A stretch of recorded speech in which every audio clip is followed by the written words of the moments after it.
Prazer de vê-lo. Pode sentar aqui, fica à vontade, tá? Vai ficar aqui? Muito bem.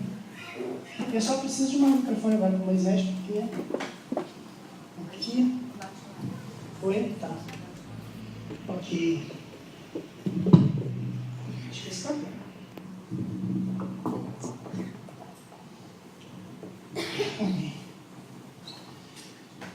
Nós estamos felizes porque nós já conhecemos o irmão Moisés já há algum tempo, né? Há alguns anos, né? E a gente... Eu tenho admiração por ele porque as músicas dele são muito boas. Eu lembro das músicas, das letras, das músicas. E eu queria, na verdade, eu queria passar um vídeo que está no meu laptop, se puder preparar, está na pasta Encontrão, né? É um vídeo sobre exatamente seu trabalho, né? Seu trabalho lá naquela grande empresa brasileira que posso falar o nome. Mas eu queria primeiro deixar o irmão dar a saudação nessa noite. Amém? A igreja que está aqui. Amém. Boa noite.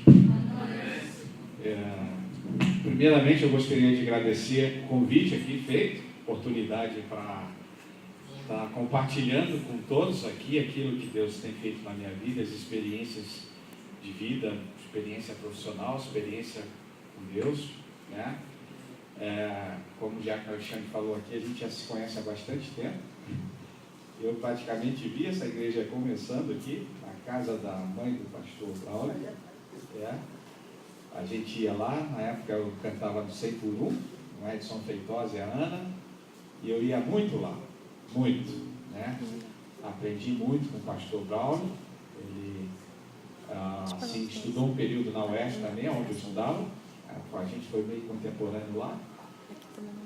E eu estou muito contente de estar aqui para poder esse retorno meu. Estou voltando da Inglaterra agora, vou retornando ao meu trabalho, terminando um doutorado que eu fui fazer lá, e poder compartilhar com os irmãos aqui.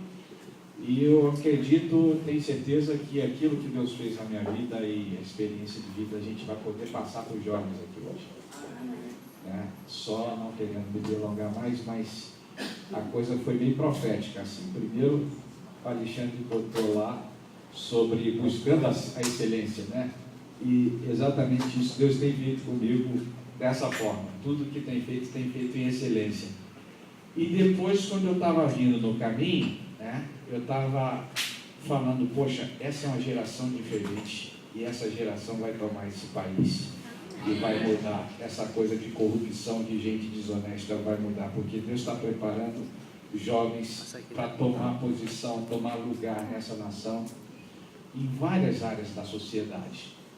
Então Deus tem preparado advogados, engenheiros e promotores e pessoas que Deus quer que sejam pessoas que tenham certas posições, que não se corrompem, e mudar esse país, né? Pessoas comprometidas com o Senhor, e não só na área profissional, né? Ganhar dinheiro, ficar rico, ficar bem de vida, né? Que também vai abençoar a igreja, vai abençoar o ministério, vai crescer a obra de Deus, mas também ser uma testemunha onde você estiver.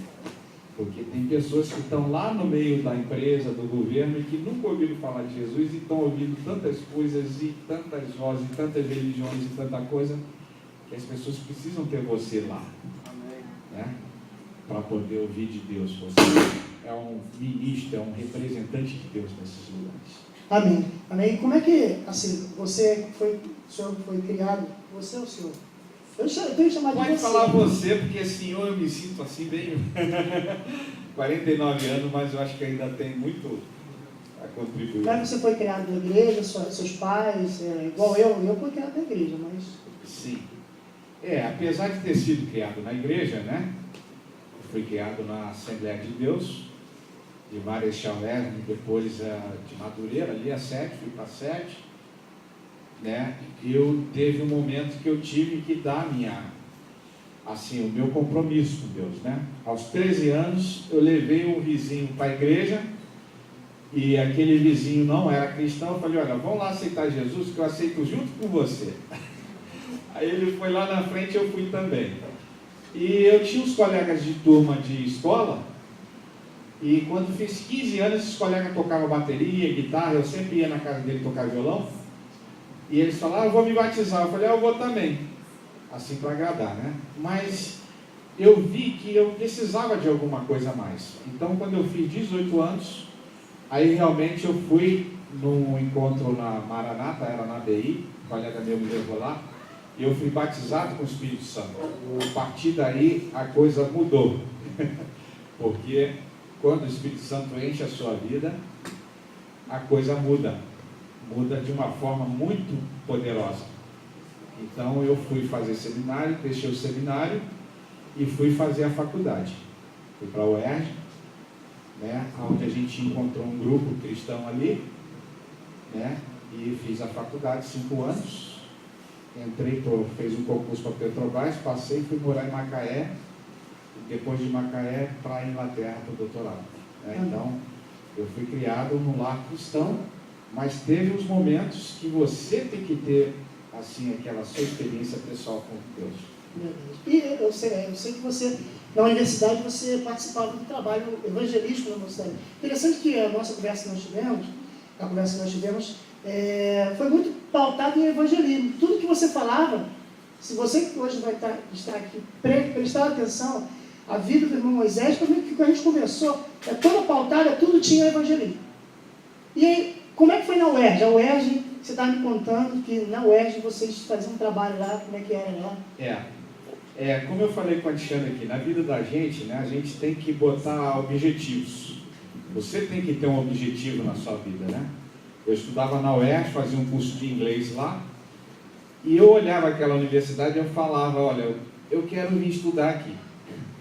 Então eu fiz um vestibular, passei para fazer geologia, mas quando eu cheguei lá, eu encontrei um grupo e conheci o grupo e falou, olha, você não veio estudar geologia, você veio evangelizar e vai levar de quebra um diploma de geólogo aqui. Então eu resisti um pouco no começo, mas eles pegaram muito no meu pé e eu acabei cedendo e fiquei no grupo lá e para mim a coisa mais importante que tinha era aquele grupo de evangelismo lá. E isso que acontece, que Deus depois ele retribui isso para você. Você se entrega para o trabalho de Deus, para ganhar as almas para Jesus, e Jesus depois vai te dar tudo que você precisa, que você imagina. Engraçado que eu ouvi essas histórias, né, de evangelismo na UERJ, Paulinho, que já veio pregar aqui. Quem conhece Paulinho já veio aqui, né? Paulinho pregava aqui, né? Venha pregar aqui, o Edson, a Ana, todos eles contavam, o rebanhão mesmo, a gente tem história de rebanhão na UERJ pregando. E como é que é isso? Porque hoje em dia, muitos cristãos, eles infelizmente, eles se escondem, eles não falam que são crentes. Na minha turma lá na faculdade, eu tenho um pastor junto comigo, e a gente está descobrindo aos poucos os agentes secretos. Né? É cheio de agente secreto, a gente vai descobrindo aos poucos. Mas hoje em dia, eu não sei se é mais difícil, deveria ser mais fácil. A pessoa ter aquela coisa do engajamento cristão, né? Não deixando de estudar, não deixando de fazer as coisas. Mas o senhor acha que hoje falta isso, que antigamente tinha mais, ou é a impressão? Realmente pode ser uma impressão minha, que hoje é mais devagar isso, mais escondido. Eu já ouvi falar de mimetismo social, mas esse é um mimetismo cristão, religioso. Porque as pessoas se escondem e querem estar igual a todo mundo e não se incomodar com nada. Na UERJ teve isso também. Inclusive pessoas da minha igreja, de Assembleia de Deus, quando eu chamava para fazer evangelismo, não, eu estou aqui estudando. Para evangelizar, eu evangelizo na igreja, em outro lugar, eu estou aqui estudando. Então as pessoas não tinham essa consciência que elas estavam ali, precisavam, a gente precisava. Porque o evangelismo, Alexandre, quando você toma a noção do que é o evangelismo, rapaz, é uma coisa muito forte que impacta você. E eu só fui entender isso dessa forma. As pessoas estão caminhando, tem um abismo, elas vão cair dentro daquele abismo, vão se perder, e você tem que avisar para ela, não vai para aí, que você vai se perder. Então aí você usa as ferramentas, os instrumentos que Deus te deu para poder, né? Mas eu ficava muito triste com isso, com as pessoas que às vezes até mesmo a gente fazendo trabalho de, vamos dizer assim, tipo um encontrão, tipo um trabalho mais de impacto, as pessoas não iam ajudar, não participar, porque para elas ali estavam só para estudar. Mas o que eu observei, que todas as pessoas que se envolver, ou se envolve com as coisas de Deus, rapaz, hoje estão muito bem. E aquelas que não se envolveram, está a mesma coisa. Foi lá, terminou, tem o trabalho dela, ganha o dinheirinho dela e vai ficar ali até Jesus voltar.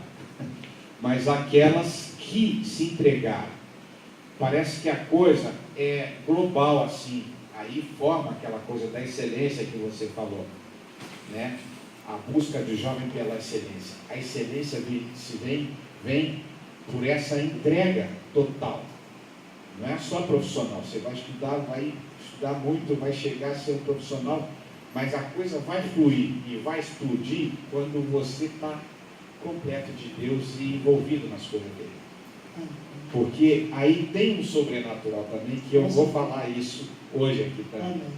Eu queria mostrar uns slides, não sei se está pronto aí no ponto. Basta encontrar tem dois arquivos. Abre, por favor, onde tem umas fotos. Achou? Se tiver, você solta aí, vai ver umas fotos aqui. Sua. Não sei se dá para você ver daí. Dá.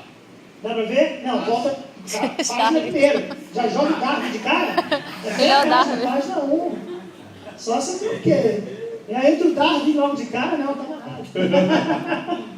Vamos lá. Ok. Enquanto ele vai botando ali, eu queria saber uma coisa muito interessante que aconteceu isso comigo, na escola.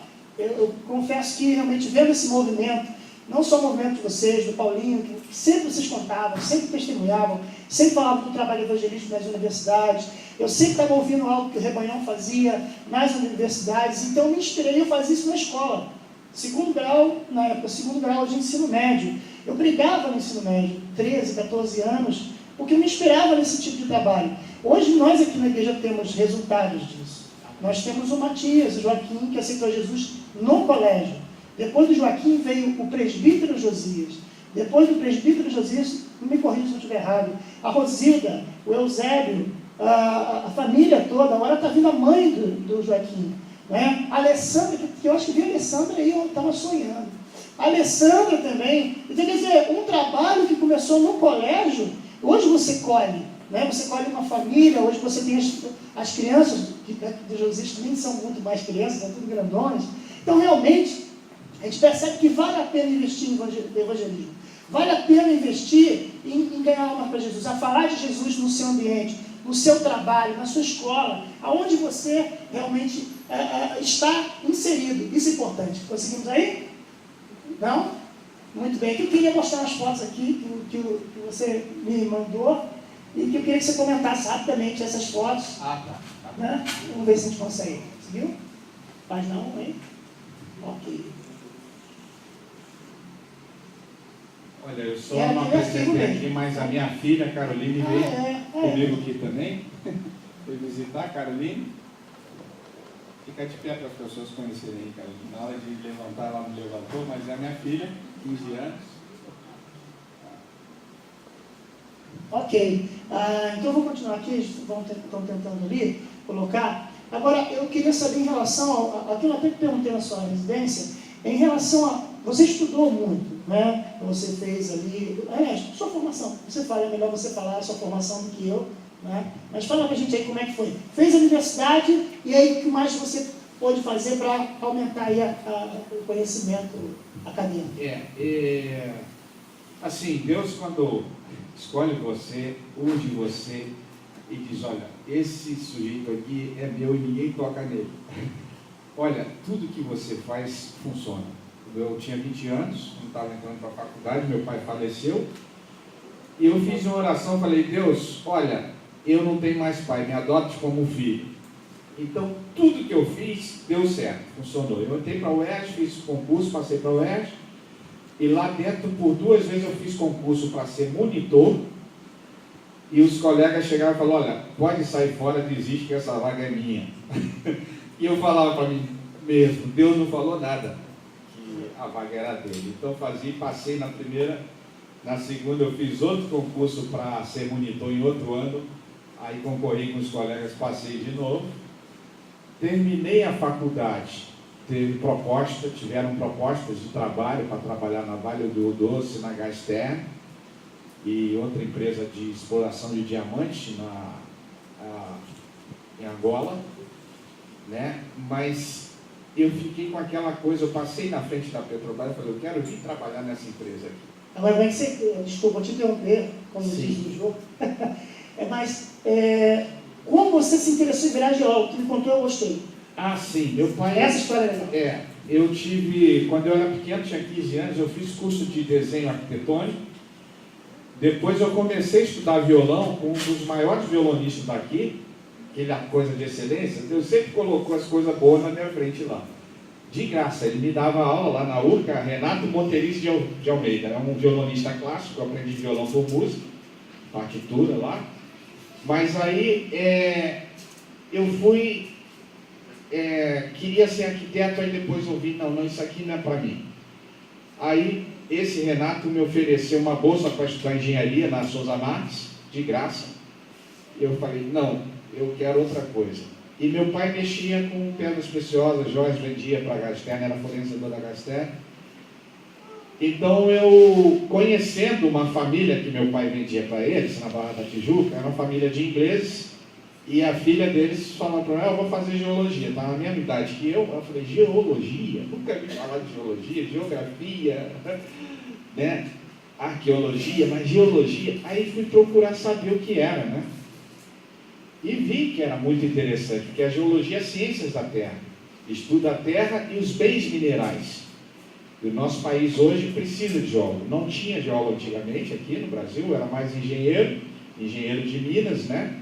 E a geologia trabalha com isso, né? Por exemplo, quem descobre ouro, minas, petróleo, esse pré-sal que descobriu aí, que possivelmente vai mudar muitas condições econômicas do nosso país, se for tratado de uma forma correta, foram descobertos um grupo que eu trabalho lá, de exploração, grupo de geólogos, né, de geofísica. Então, a geologia é a ciência que estuda a Terra e os bens minerais que da Terra podem ser explorados. Amém. Vamos ver agora as fotos que conseguimos. Olha lá, essa foto aí.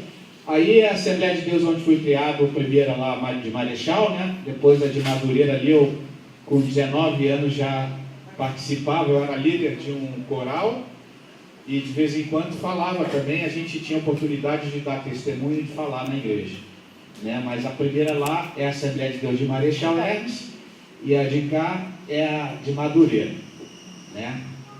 Muito bem. Aí em Madureira é uma reunião, tudo aquilo de azul é um coral de jovens. Nossa. É um coral de jovens que tem ali na igreja. É uma igreja muito ativa. Na nossa época a gente eu dirigi um coral com 15 pessoas, mas quando fazia congresso, que vinha todas, era coral de mais de 1000 pessoas ali. Não tinha banco para poder botar tanta gente. E orquestra também. Madureira é uma igreja famosa pelos músicos que tem lá. O Samuel Lima, que vocês conhecem, veio de lá. Esses dias eu encontrei um menino aqui, esse menino era filho do maestro, de um dos maestros lá. Esse menino, ele começou a tocar violoncelo, fez um concurso, passou em primeiro lugar e deram uma bolsa para ele estudar na Áustria. Aí ele foi para a Áustria, voltou agora, está tocando com a Marisa Monte e toca na Orquestra Sinfônica, né? Então é uma igreja famosa por músicos que tem lá, e por muita atividade. Eu fui membro dessa igreja até aos 21 anos, quando eu saí de lá. Ah, sim, aí... Já entrou direto, né? Lá a parte espiritual, né, da igreja, e nesse meu doutorado teve uma parte que eu peguei, dados aqui da Bacia de Campos, só que aqui os dados estão todos lá debaixo d'água, então eu não posso ver esses dados, só os dados indiretos, que são geofísica e alguns análises indiretas. Aí eu tive que ver um afloramento, um análogo, uma rocha que está aflorando na superfície hoje, que seja semelhante ao pré-sal, e essa rocha lá do Egito. Então eu estive lá no Golfo de Suez, no Mar Vermelho, e subi esses morros todinho aí para ver pedra. Aquele camelo ali ali foi na praia, aí o camelo aquele lá... vestido ali é o seu? Não, lá são os beduínos, né? Os beduínos que moram nessa região, a região muito seca, né? Ali está onde a gente mergulhou ali para ver rocha também. E aqui é onde a gente estava subindo os morros, e esse beduíno era o motorista da gente que levava os lanches ali para nós e tudo isso aí. Muito bem. Próximo. Né? Aí foi uma conferência lá nos Estados Unidos, que é a Associação Americana de Geólogos do Petróleo, e eu mandei o trabalho ano passado e fui premiado lá entre os 15 melhores trabalhos do mundo todo. Ali tinha mais de 6 mil pessoas nessa conferência e Deus me ajudou e me abençoou lá, que eu fui, o meu trabalho foi escolhido entre os 15 melhores. Amém, glória a Deus. Próximo aí? Esse aí foi em Denver. Quer dizer, o de cá é em Denver, lá nos Estados Unidos, também uma conferência da APG. A de cima, lá do lado direito, é a Geological Society. Eu vou apresentar agora também em junho, de novo lá, porque eles me convidaram para falar.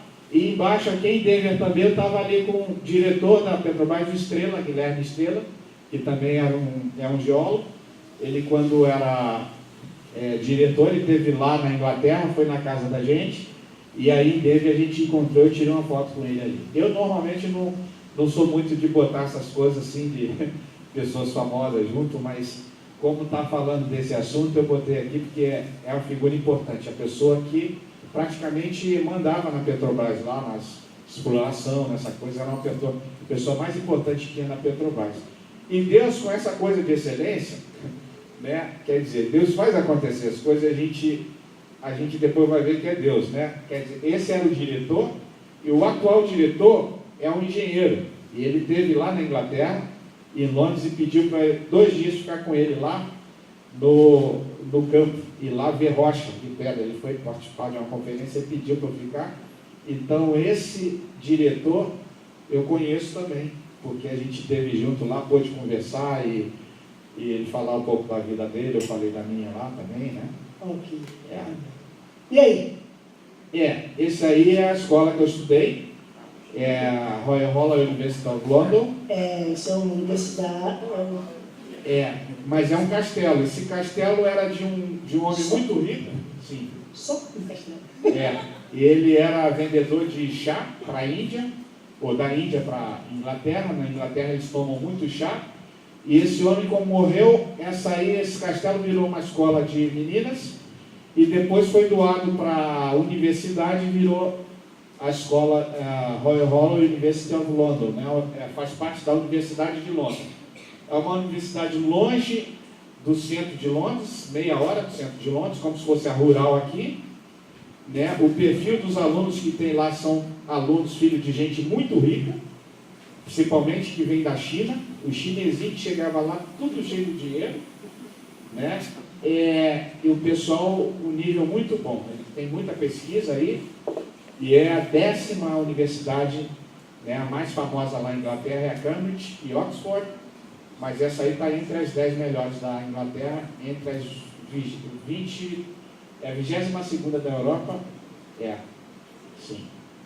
Próximo. Essa foto aí?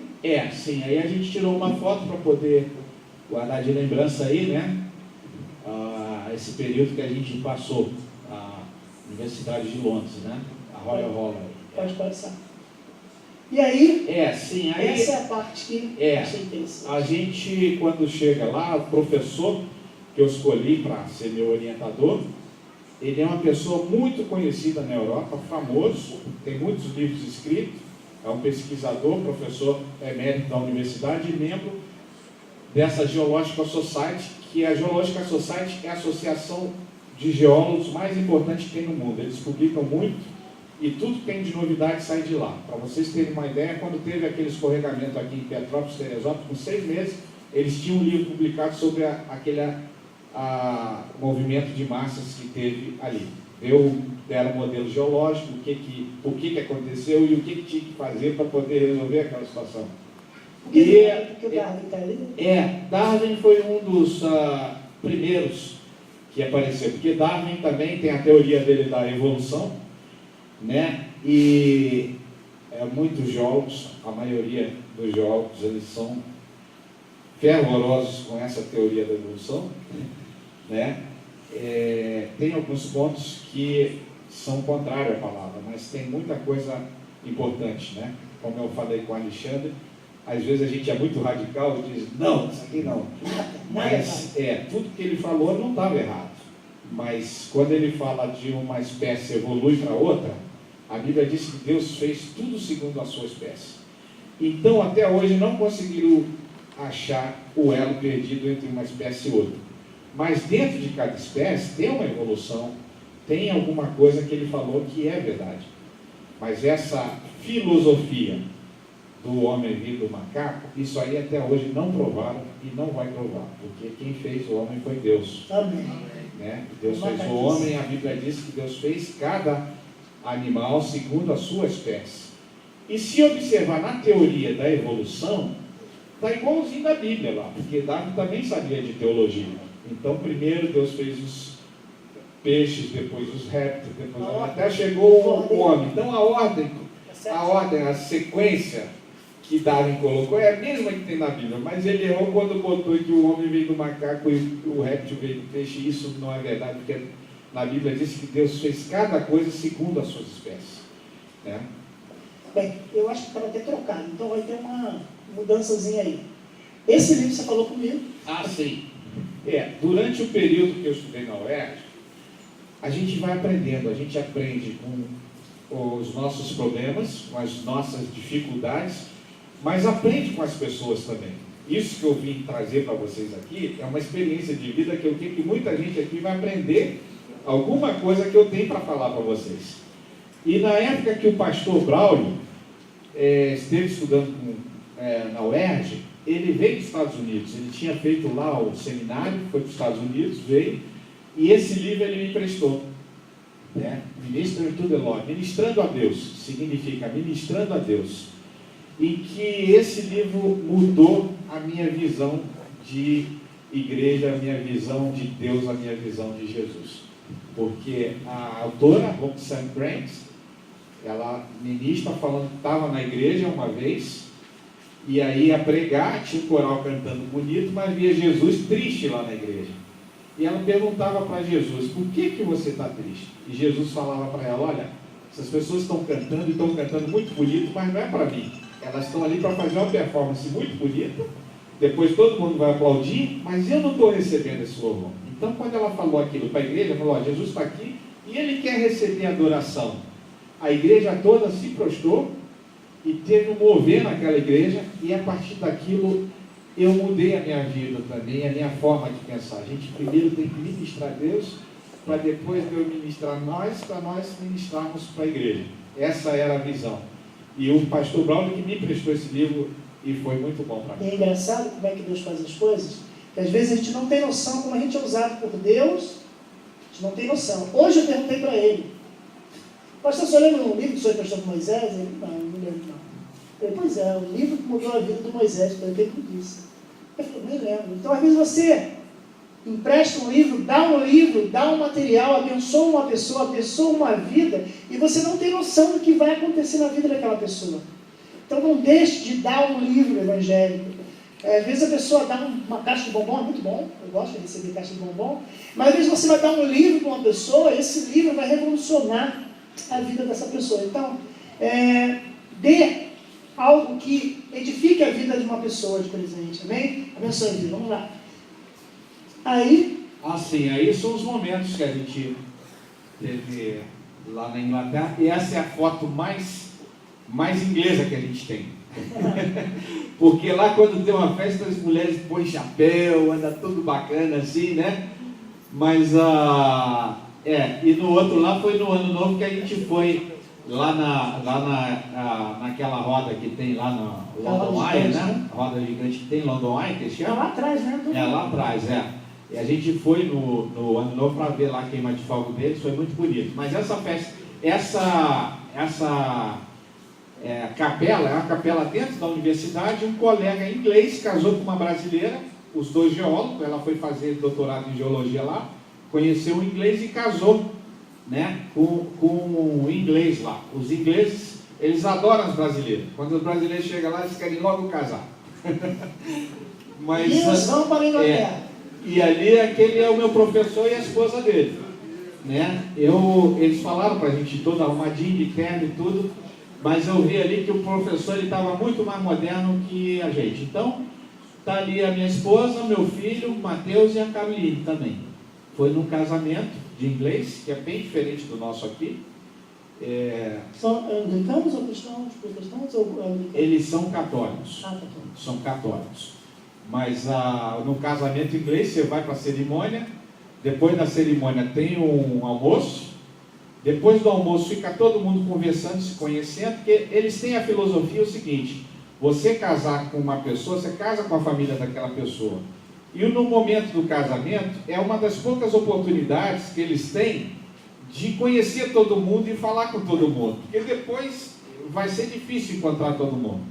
Então aí você vai para a cerimônia, depois da cerimônia tem um almoço, depois do almoço fica todo mundo se conhecendo, se apresentando, conversando, aí tem o chá da tarde, depois tem o jantar, depois do jantar tem um baile, depois do baile vai todo mundo dormir no mesmo hotel, na lua de mel do casal. Só. E no dia seguinte tomam café juntos todo mundo, aí acaba a festa. Então é um negócio, a gente ficou no hotel deles também lá. A gente foi convidado, a gente ficou no hotel desse pessoal lá e conheceu a família, conheceu todo mundo e foi muito bom. Um país onde a universidade fica no castelo, não tem como ser. Vamos lá, o próximo aqui. Aí o pastor Edson Feitosa, a gente estava tentando resgatar uma foto da época que a gente cantava na UERJ, mas eu tive um problema que roubaram um HD e o outro está queimado. Então, essa foto foi recente no evento que teve na Zona Sul, que a gente foi lá visitar. Eu tirei a foto com o pastor Edson e a pastora Ana Feitosa, que foram nessa igreja aqui. O ministério deles começou aqui no Rio da Água Viva, hoje celebridade conhecida no mundo inteiro. Né? Agora que entra aquela parte sim, aí finalizar. Deixa eu fazer a pergunta que é importante, essa pergunta. Gente, eu perguntei o seguinte: quando ele estudou, quando a gente vai estudar, aconteceu comigo agora na universidade. Fui fazer uma prova sexta-feira, ontem, né? Fui fazer uma prova ontem, esqueci até que ontem na sexta-feira. Fui fazer uma prova ontem e o professor fez uma pergunta. Ele perguntou se homofobia era algo natural ou algo cultural. Eu respondi: é algo que já foi comprovado pela psicologia como um distúrbio. O homofóbico, ele quer matar o homossexual. Ele não suporta o homossexual, ele quer matar, ele quer que o homossexual morra. E eu botei: é natural, é um problema natural. Porém, o Senhor deseja que eu responda que é algo cultural. Porque na aula dele, durante toda a matéria dele, ele mostrou que a homofobia, dentro do entendimento dele, que os cientistas sociais estão apresentando, que a homofobia hoje é um fenômeno cultural e não um fenômeno de algum problema que a pessoa tenha, que ela deseja matar. Então, inclusive, isso vai ser algo que o senhor vai falar, né? Porque lá a gente começa a ter, alguns vão ter dúvidas. Eu tenho um engajamento muito forte, mas jovens muitas vezes vão para a universidade, chega um momento que ele tem dúvida, que ele fala assim: mas na igreja eu aprendi isso, mas na escola dominical eu aprendi isso, mas aqui estão ensinando isso. Eu creio que quem está fazendo universidade, tenho certeza que teve um momento que pensou assim. Eu ainda não cheguei nesse momento, até porque a minha área é a área mais humana, mas eu queria saber alguma coisa. O senhor estudando lá, quando o senhor fez aqui o seu mestrado, o seu doutorado, o senhor chegou ali à conclusão. Tem uma canequinha ali que eu pedi para lição, uma caixinha, coloca ali por gente. Por favor. Que eu comecei com o senhor e falei sobre, quando o senhor estava estudando, falou assim: caramba, isso aqui comprova mais ainda a Bíblia. Isso aqui está na Bíblia. Isso aqui eu li na Bíblia. Então a ciência, ela comprova muitas coisas que estão na Bíblia. O senhor poderia falar sobre isso? E aí o senhor me falou sobre exatamente isso aí. Não só a ciência, mas as coisas que acontecem, né? Eu estou vendo aí essa campanha que estão fazendo contra o Marco Feliciano. Eu fico até triste quando eu vejo um crente que é contra ele. Aí ele falou coisa, mas tudo que ele falou está na Bíblia lá. Não tem nada de errado. O ser humano é Deus, que o homem deu a Bíblia como um manual, uma instrução de vida para o ser humano. E o homem quer fazer tudo fora da vontade de Deus, longe da vontade de Deus, e acontecem as coisas, e as pessoas não querem aceitar que é Deus, e que tem Deus, e que está na Bíblia, e a Bíblia antiga e que não manda mais em nada. Mas tudo que está escrito ali realmente acontece, né? Eu vi essa declaração última agora, só para poder entrar ali no assunto, mas sobre o John Lennon, sobre outras pessoas. Olha, a Bíblia diz que de Deus ninguém zomba. Então a pessoa, quando zomba de Deus, Deus ele zela pela sua palavra, pelo seu nome, né? Aí as pessoas dizem, mas é coincidência que acontece. O rapaz lá disse, quer dizer, todo mundo gosta da música de John Lennon, eu gosto, todo mundo gosta, não tem nada de errado com isso. Mas ele, quando diz que é maior que Jesus Cristo, quer ser maior, quer tomar lugar de Jesus Cristo não vai dar essa chance para ele. Aquele navio Titanic, que foi construído, esse navio nem Deus afunda ele. No primeiro como é que se diz, viagem dele, ele afundou. Uma coisa que foi construída com toda a tecnologia, todo o know-how e tal, não sei o que, ninguém vai afundar, nem Deus afunda. Então, eu não acredito que foi Deus que afundou aquele navio, mas Deus, ele é como se fosse assim, ele tira a proteção dele e aí as coisas acontecem, né? Da mesma forma, a Bíblia fala dos homossexuais, nós não somos irados contra eles, mas a prática que eles fazem, pecaminosa, a Bíblia condena. A Bíblia diz que Deus entregou eles à própria sorte. Então o que acontece, eu vejo hoje, pessoas que se lançam a isso, achando que é modernidade, que é novidade, e a gente vê como acontecem as coisas, né? Eu conheço pessoas, inclusive pessoas que eram também cristãos da igreja, que se envolveram com isso e morreram de AIDS, né? Tem parente na minha família que se envolveu com isso, o pai morreu de AIDS, depois ele foi querer passar para outro lado e nunca sente do lado que está, e já 2 pessoas que teve relacionamento com essa pessoa da família morreu de AIDS. Então, ele vai dizer a maldição, Deus matou e tudo, está lá na Bíblia. Está lá na Bíblia, olha. Deus entregou a própria sorte. Ninguém zomba de Deus. Deus é misericordioso?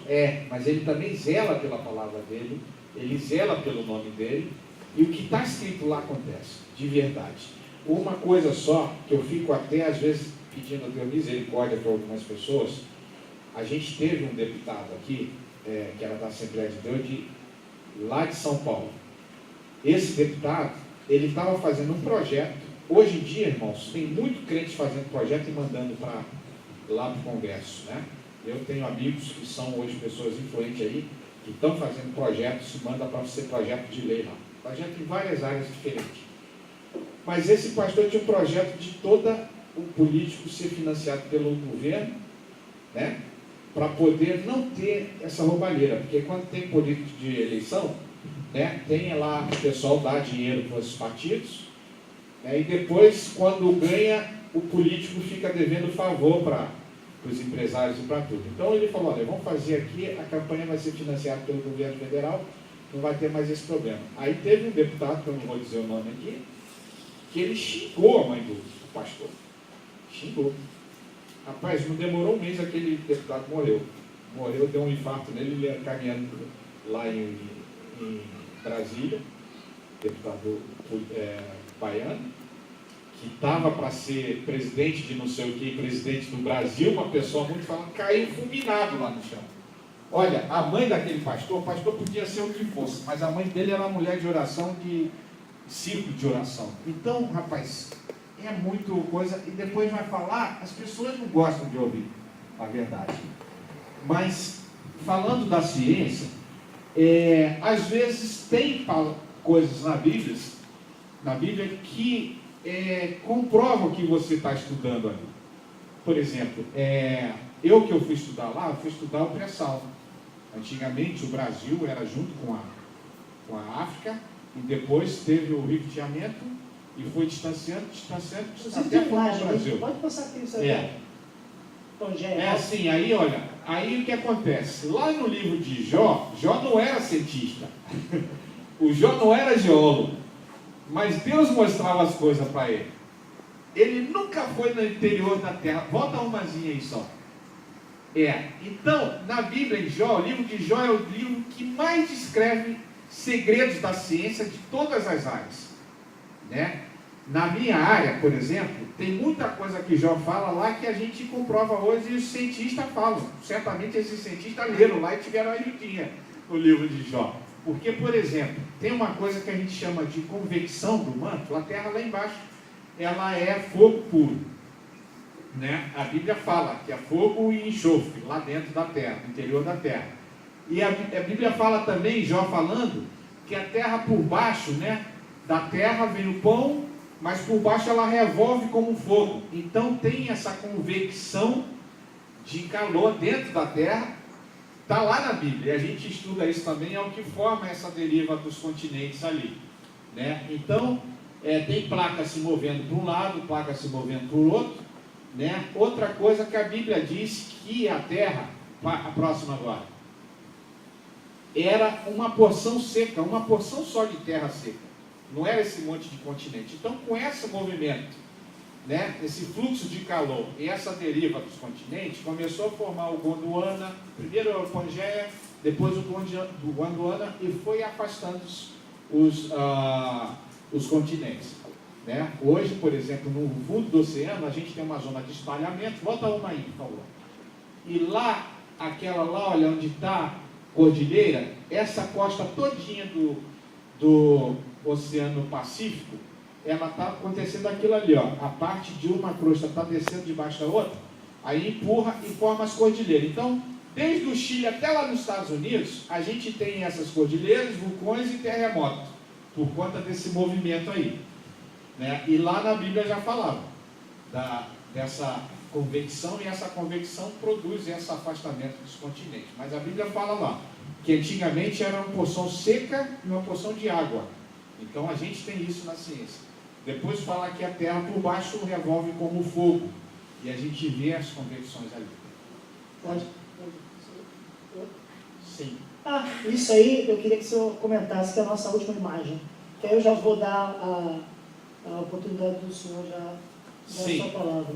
Sim. Então a gente vai fechar aqui e começar a outra parte, dizendo o seguinte, irmãos, pelos acontecimentos que a gente vê pelo mundo afora, eu tenho viajado o mundo todo aí, palestrando a respeito da minha profissão. E a gente vê duas coisas que eu posso notar muito, muito fortemente aí. A primeira é que a igreja de Jesus Cristo está crescendo de uma forma espantosa no mundo todo. Eu tive na Austrália, eu fiquei impressionado naquele país quando eu liguei a televisão e vi um culto com mais de 5.000 pessoas assim. A Hillsong hoje, que produz as músicas mais bonitas no meio evangélico, começou lá na Austrália. Eu fui na África do Sul, liguei a televisão, a Igreja Universal, que a gente tanto fala aqui, olha, está com as igrejas tudo grande, tudo lotada lá. O povo está vindo para Jesus. O povo que trabalhava com ocultismo, com essas coisas de matar gente, matar bicho, está tudo vindo para a igreja, né? Na Europa está acontecendo um fenômeno lá. As igrejas tradicionais, as igrejas que não acreditam muito na atuação do Espírito Santo, estão fechando e vendendo os templos. E o mais triste de dizer que às vezes o templo vende até para a religião hindu e outras religiões. Mas as igrejas que são igrejas pentecostais e neopentecostais, principalmente brasileiros e de africanos, estão crescendo também de uma forma grande lá. A Igreja Universal entrou na Inglaterra agora, onde eu estava, e lá a coisa mais difícil é ganhar um indiano ou um árabe para Jesus. Você vai nas igrejas universais, está cheio de árabe e de indiano lá. Então eu não posso falar mal desse pessoal. Pode ter o que for de errado, mas eles estão fazendo a obra para Deus. Né? E o que acontece que, por outro lado, está um movimento muito grande de liberalização de um monte de coisa no mundo, o controle econômico mundial, uma crise, e a gente está perto da volta de Jesus. O anticristo, a besta estão se manifestando aí, está no nosso, as profecias do Apocalipse estão se cumprindo na nossa frente, irmãos.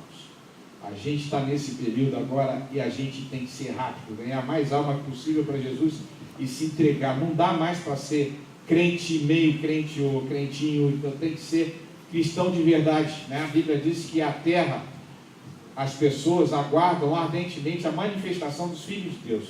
É a hora da gente se manifestar agora. Então, em todos os países está vendo essa coisa, e aqui no Brasil está vendo isso. Essa mulher, essa deputada, a senadora, tem feito projetos para acabar, destruir com a família, destruir com a igreja, destruir com tudo, né? Em prol desse modernismo, desse pós-modernismo, que eles chamam de pós-modernismo. É uma doutrina nova que vai vir junto com essa anticristo e besta, mas que é uma coisa mais antiga. Eu estive lendo na Bíblia esses dias que lá na época dos juízes, toda vez que ficava com juízes, sem juízes, a terra era uma anarquia danada. É o que exatamente que eles estão fazendo. Aí a terra ficava improdutiva, tinha fome, peste, doença e tudo, né? Era a época que ficava sem juízes. Se você for ler lá e ler essa parte, já acontecia isso há muito tempo. O homossexualismo, Deus acabou lá com Sodoma e Gomorra por causa disso também, né? O que eles estão trazendo hoje como pós-moderno e moderno demais, isso já aconteceu há muito tempo atrás, e quando aconteceu foi uma desgraça, porque teve fome, peste, doença, né, na terra, por conta dessas coisas. Nós vamos só cantar uma canção agora. Antes, o senhor pode se preparar para falar realmente o que queria trazer para a gente, conhecimento, a parte. Até ia fazer algumas perguntas, ia deixar o pessoal, quem quisesse fazer uma pergunta, mas quantas pessoas queriam fazer alguma pergunta, Moisés? Ali do André. Sim. Quer, André? Pergunta rápido. Não, você falou no início sobre uma coisa chamada missão integral, né? A gente tem a consciência que a gente está numa faculdade, está no trabalho, que a gente tem essa obrigação de levar a Cristo, de evangelizar, de falar de Jesus. Mas a gente também sabe que o sistema educacional brasileiro é extremamente iluminista, humanista, e que desde o início, a criança lá no CA, na primeira série, ela já quer desfazer tudo aquilo que a gente trabalha em casa sobre Deus, sobre família, sobre igreja. O sistema educacional já tenta destruir isso. Você já falou aí sobre essa questão de homossexualismo, homossexualidade, ou como queiram, e tantas coisas, tantos ismos que estão surgindo. Como a gente, nos dias de hoje, consegue manter a fé? Como a gente hoje consegue se impor diante de tantas pressões, sem ser taxado de um chato da faculdade, o chato do trabalho? A dificuldade é sem ser taxado de chato. Porque esses dias eu estava vendo, assim, fazendo uma perspectiva. Olha, Jesus Cristo, rapaz, era o Filho de Deus, ele esteve aqui e foi bombardeado. Eles achavam que... Eu estou escrevendo um artigo lá, quem é Jesus? Jesus perguntou lá, quem as pessoas, perguntou para o discípulo, quem as pessoas dizem que eu sou?